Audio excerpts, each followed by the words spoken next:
to it again come. Who builds stronger than a mason, a shipwright, or a carpenter? Aye, tell me that in unyoke. Marry, now I can tell. To it. Mass, now I cannot. Cootle thy brains, no more about it. For your dull ass will not mend his peace with beating. And when you are asked this question next, say a grave maker. The houses he makes last till doomsday. Go, get thee in and fetch me a stoup of liquor.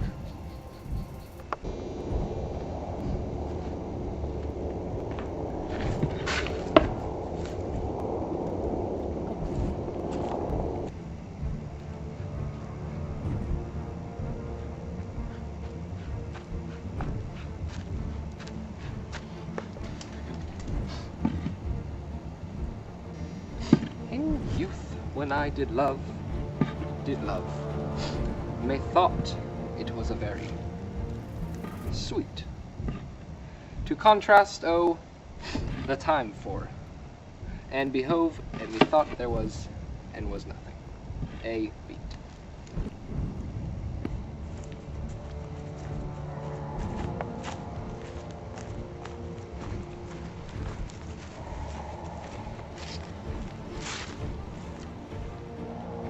Has this fellow no feeling of his business? He sings in grave making.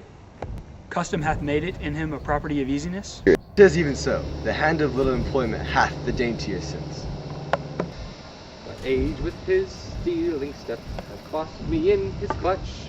He hath shipped me into the land, as this had never been such.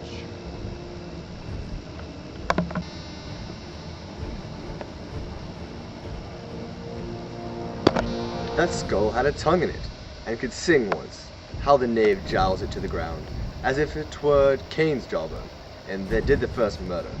This might be the pate of the politician, which this ass now overreaches. One that would circumvent God, might it not? It might, my lord. Or if a courtier which could say, Good morrow, sweet lord. How dost thou, sweet lord? This might be my lord such a one, that praised my lord such a one's horse, when a meant to beg it. Might it not? Eh, my lord. Why, even so, and now my lady worms, shopless, and knocked about the mazard with a sexton's spade. Here's fine revolution, and we had the trick to see it. Did these bones cost no more than the breeding, but to play at loggers with them? Mine ache to think on it. A pickaxe and a spade, for and a shout to sheet. O pit of clay to eat, not made for such a guest to eat. There's another. Why may not that be the skull of a lawyer? Where be his quiddities now? His quiddities, his cases, his tenures, and his tricks? Why does he suffer this mad knave now to knock him about the scone with a dirty shovel, and will not tell him of his action of battery?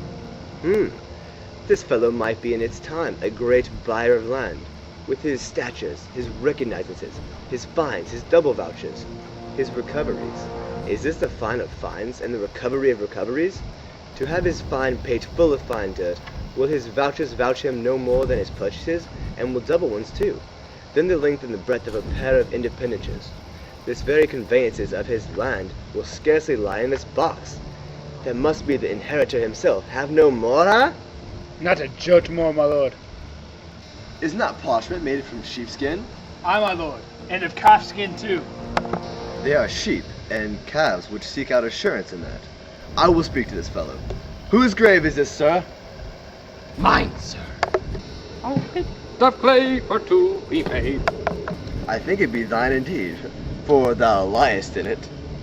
You lie out on it, sir, and therefore 'tis not yours. For my part, I do lie in it, yet it is mine. Thou dost lie in it, and to be in it, and to say it is thine. 'Tis for the dead, not for the quick. Therefore, thou liest. 'Tis a quick lie, sir. To be in it and say it is thine, 'tis for the dead, not for the quick. Therefore thou liest. What man dost thou stick it for? No man, sir. What woman then? No, none neither. Who is to be buried in it? One that was a woman, sir, but now, rest her soul, she is dead. How absolute the knave is. We must speak by the card, or equivocation will undo us. By the Lord, Horatio,